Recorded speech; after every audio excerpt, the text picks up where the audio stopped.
Haiti, once the first independent Black republic and a symbol of anti-colonial resilience, has descended into a maelstrom of violence, political instability, and humanitarian catastrophe in the 2020s. The current gang conflict gripping the country is not a sudden eruption, but rather the culmination of decades of systemic dysfunction, government corruption, international neglect, and economic collapse.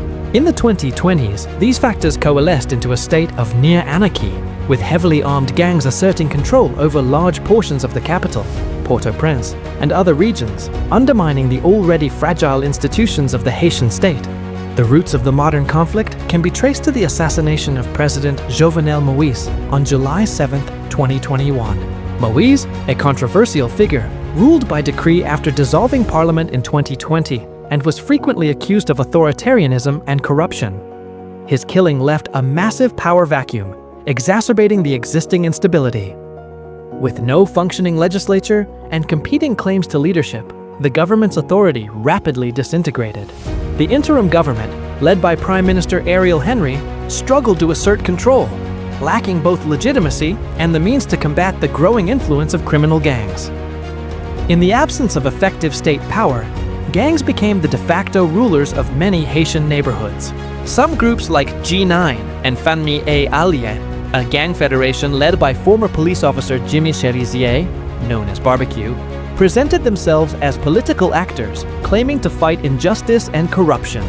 However, in practice, these gangs engage in extortion, kidnapping, drug trafficking, and brutal violence, holding millions of Haitians hostage to fear and lawlessness. Dozens of rival gangs operate across the capital and beyond, engaging in deadly turf wars that have displaced tens of thousands of people. As of the mid-2020s, the gang crisis in Haiti has reached an unprecedented scale.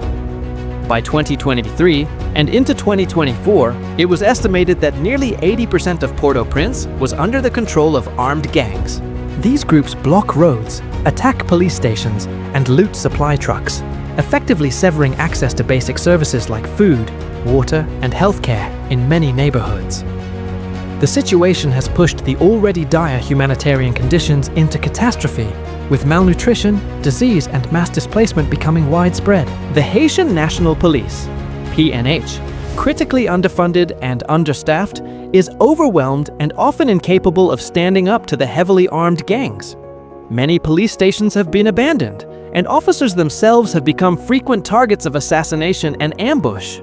Some are even suspected of collusion with gang networks, further eroding public trust.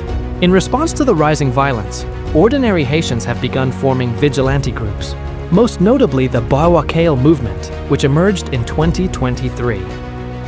These citizen militias carry out lynchings and extrajudicial killings of suspected gang members, offering a grim form of justice in the absence of legal order, but also contributing to a dangerous cycle of violence and retribution. Compounding the internal collapse is Haiti's international isolation and the complicated legacy of foreign involvement. The international community, particularly the United States, the United Nations, and regional powers, has long played a controversial role in Haiti's affairs, often promoting short-term stability over genuine democratic development. UN peacekeeping missions in the 2000s and 2010s, while aiming to restore order, left a mixed legacy, including scandals and the introduction of a deadly cholera epidemic. In the current crisis, appeals for international intervention have been met with hesitation. While the United Nations and CARICOM countries have voiced concern, concrete action has been slow. In 2023, the UN authorized a Kenyan-led multinational security support mission to assist Haitian police, but delays and political pushback have stalled its full deployment. The gang violence is also intricately tied to Haiti's deepening economic collapse. Once one of the Caribbean's most agriculturally productive nations, Haiti's economy has deteriorated due to environmental degradation, chronic poverty, and political instability. Inflation has soared, unemployment is rampant, and the local currency has plummeted in value. As legal economic opportunities vanish, criminal enterprises have become one of the few viable sources of income for many young men. The gang leaders exploit this desperation, recruiting foot soldiers from the slums and offering them weapons, money, and status. This descent into chaos has had devastating consequences for Haiti's civilian population. Daily life in many parts of the country is shaped by fear. Schools are closed or inaccessible, businesses shuttered, and public transportation unsafe. Hospitals are overwhelmed or shut down due to insecurity and lack of supplies. Kidnappings for ransom are widespread, affecting not only the wealthy, but also teachers, doctors, street vendors, and children.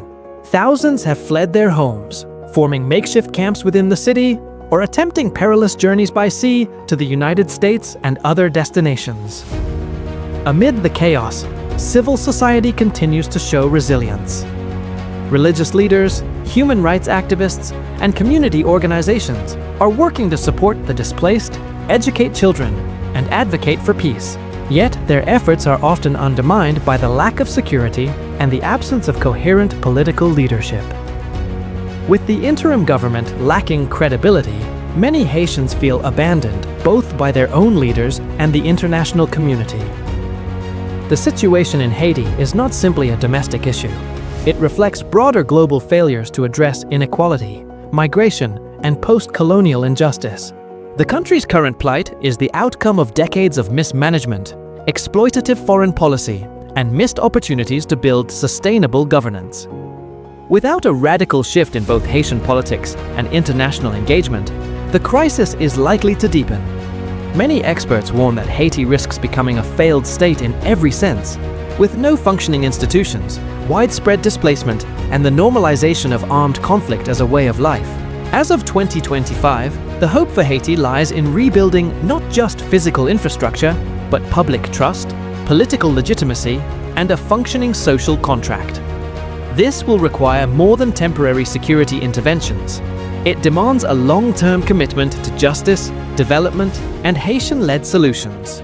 The gangs that dominate today are both a symptom and a cause of the nation's collapse. Breaking the cycle will require addressing the root causes: poverty, corruption, impunity, and disempowerment. For Haiti to reclaim its legacy as a symbol of freedom and resilience, it must be given the space and support to rebuild on its own terms.